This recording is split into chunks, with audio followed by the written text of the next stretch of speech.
ఎప్పుడో 20 ఏళ్ళ కింద ముచ్చట. వీళ్ళ అమ్మ నాన్న వీళ్ళ అక్క పెళ్లి చేసినప్పుడు కట్నం ఉన్న ఇంట్లో సగం భూమి ఇచ్చిండ్రు వాళ్ళకి.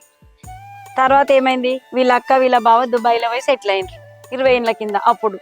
ఇప్పుడు ఈయన ఏం చేసిండు, తర్వాత ఈ భూమిని వాళ్ళని అడగక చేయక ఈయన ఇల్లు కట్టిండు మొత్తం. ఒకసారి అడుగు అని నేను అప్పటికైనా అన్నా, ఈయన అడగలేదు. ఏ వాళ్ళు అడ మంచిగానే సెటిల్ అయినరు కదా, వస్తాడా మా బావ అడుగుతాడా అని అన్నాడు. అయినా అడగవయ్యా అన్నగాని అడగలేదు.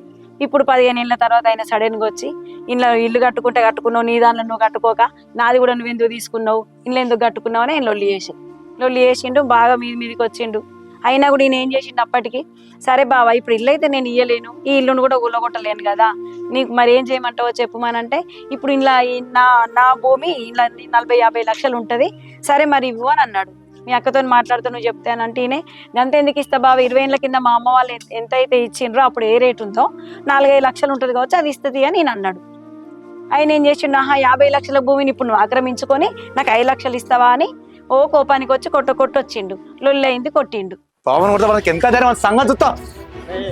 గణేష్ నువ్వు ఎందుకురా నువ్వు ప్రతిదానికి ఆవేశపడతావు? వచ్చి అడిగింది మా బావరా, మా అక్క అయితే అడగలే కదా, మా అక్క వచ్చి అడిగినప్పుడు చూద్దాం. వనిత నా లోపల తీసుకుపో మామయ్య.